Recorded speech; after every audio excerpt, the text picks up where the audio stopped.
Salut YouTube. Alors aujourd'hui on va parler de l'éducation de l'école en Thaïlande. Dans une précédente vidéo je vous ai parlé de l'accouchement, du suivi de grossesse.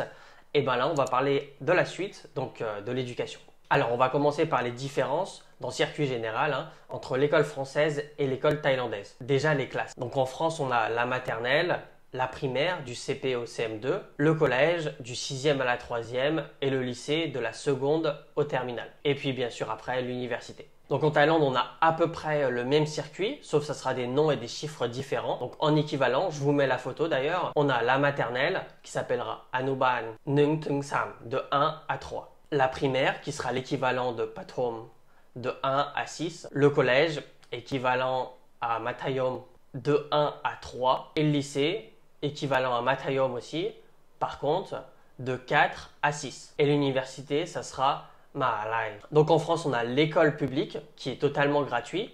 On a également l'école privée qui sera payante du coup. Ici en Thaïlande, on a aussi l'école gratuite qui sera notamment faite dans certaines écoles publiques et également les écoles de temple qu'on appellera Longlian Wat. Attention, ça ne veut pas toujours dire l'école des temples en fait. Parfois, une école peut s'appeler Longlian Wat alors que c'est une école publique et payante. On a également des écoles privées qui seront également payantes. Dans certaines écoles privées, il est possible de suivre un enseignement 100% thaï ou 100% anglais. Ou sinon, enseignement thaï avec plus d'heures d'enseignement d'anglais par exemple. Et enfin, il y a les écoles internationales comme l'école française où ils vont suivre le cursus comme s'ils étaient en France, le même cursus scolaire qu'en France. Donc tous ces types d'écoles ont un coût bien différent les unes des autres. Et il y a même des gratuites comme je disais en début de vidéo. Ici, on va généralement payer une année scolaire par semestre, donc en 2 fois. Les Thaïs vont porter une grosse importance à la réputation de l'école. Par exemple, s'il y a eu des anciens élèves qui ont réussi, qui sont devenus connus, les parents sont prêts à débourser très cher pour des bonnes écoles, voire même faire du chemin, même si énormément d'écoles fournissent des navettes qui viennent chercher les enfants directement chez eux. Parlons maintenant des prix. Donc c'est très variable en fonction des écoles, mais aussi des villes. Par exemple, si c'est une grande ville comme Bangkok, ça va être plutôt cher. Après, je me répète, mais vous pouvez trouver des écoles pas très chères, voire même gratuites. Donc comme je disais, on a des écoles publiques qui sont payantes, qui vont varier de peut-être 2000 bahts à plus de 10 000 bahts le semestre. Ça va varier en fonction de la ville, du quartier, de la réputation de l'école. Mais en général, les écoles publiques, même payantes, restent beaucoup moins chères que les écoles privées. Par contre, les cours seront dispensés 100% en thaï. Il y aura des cours d'anglais bien sûr, mais tout le cursus va se suivre en thaï.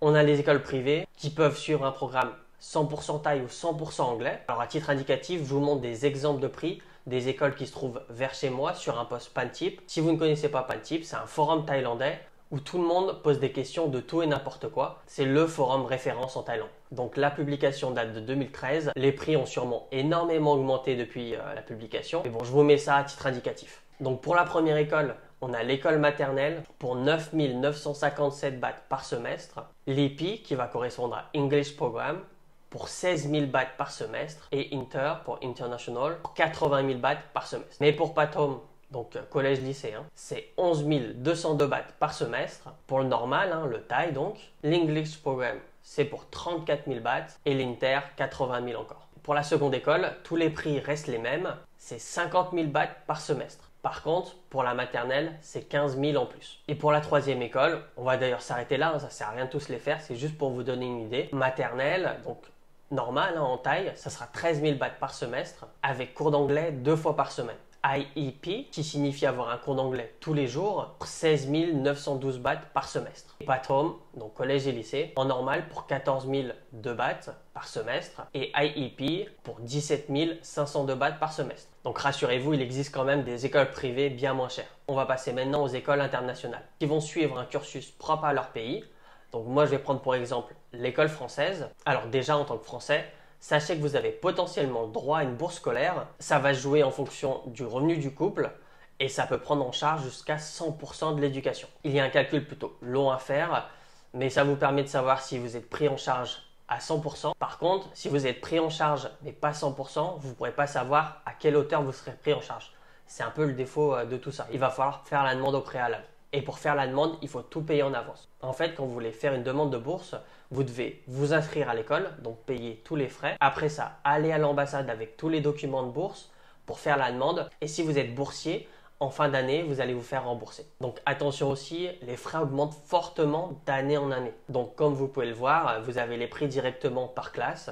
Ça sera en année scolaire cette fois-ci, pas en semestre. Ça va commencer à 264 600 bahts pour la maternelle. Pour l'école primaire, donc l'élémentaire, ça sera le même prix. Le collège pour 327 180 bahts par an. Et le lycée qui va changer toutes les années, à partir de 343 500 bahts jusqu'à 186 280 bahts par an. Après ça, il faudra rajouter les frais d'inscription, plus la cantine si vous souhaitez qu'ils mangent à l'eau. Donc à titre informatif, voici les tarifs de l'année dernière. Comme ça, vous pourrez comparer vous-même l'évolution des prix d'une année à l'autre. Alors moi, personnellement, j'ai travaillé à l'école française au Laos, c'est le lycée au fait, pendant environ 6 mois. Je sais que le taux de réussite du bac est très élevé. Les élèves sont très studieux. Juste, ce que j'ai remarqué, c'est que les enfants très jeunes, aux alentours de la primaire, parfois avaient du mal à s'exprimer correctement en français. Souvent, ça venait du fait que les deux parents étaient étrangers. Par exemple, deux parents laotiens ou deux parents coréens et qui ne parlaient pas du tout français. Donc, ils ne pouvaient pas les aider pour leurs devoirs. Ils devaient payer des cours privés pour aider leurs enfants à faire leurs devoirs. Et si vous vous demandez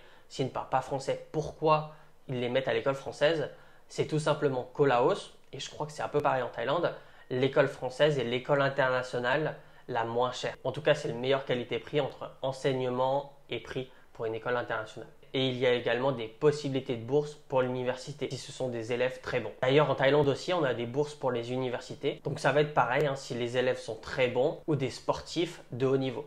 Je ne sais pas si vous avez déjà vu l'interview que j'avais fait de Abbas, le boxeur youtubeur. Si ce n'est pas encore fait, je vous mets le lien en description. Il a gagné un tournoi international, il a eu la médaille d'or. Ça lui a permis d'avoir tous ses frais scolaires couverts jusqu'au master. Maintenant, on va voir les différences entre l'école française et l'école thaï. Donc, je ne vais pas tous vous citer, mais je vais en citer quelques-uns. Déjà, nous en France, hors système professionnel, mais si on n'a pas le bac en France, c'est un peu comme si on n'avait pas de diplôme. Le brevet ne compte pas vraiment. Eh bien, en Thaïlande, c'est la même chose, mais à un niveau supérieur. En fait, en Thaïlande, si vous n'avez pas le bachelor, c'est comme si vous n'avez pas de diplôme. Bien sûr, il faut finir le lycée, donc l'équivalent bac, mais ça n'a aucune valeur. Ça va être difficile de trouver un travail qualifié du moins. En Thaïlande, avant de commencer les cours, vous avez l'hymne national. Donc tout le monde se met en rang par classe et il y a le lever de drapeau pendant l'hymne national.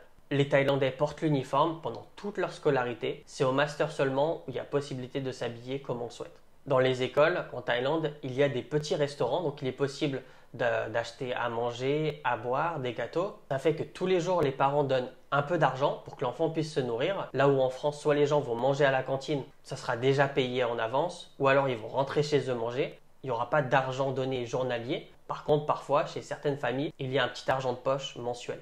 En France, à partir du collège, donc les mercredis après-midi, on ne va pas à l'école.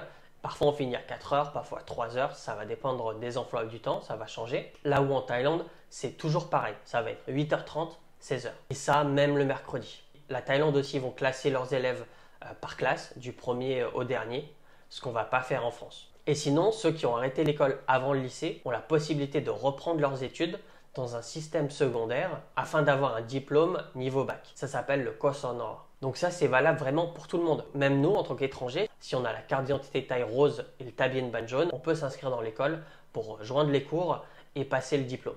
Par contre, tout se fera en Thaï, bien sûr. Alors, je pense que la vidéo est assez longue pour le moment, donc je ne vais pas passer à l'université. Ça sera pour une prochaine vidéo. C'est pour ça que je vous invite tout de suite à vous abonner, à mettre un like et à partager la vidéo. Ça aide vraiment au développement de la chaîne. Si vous avez des questions, n'hésitez pas à le mettre en commentaire et je vous dis à la prochaine.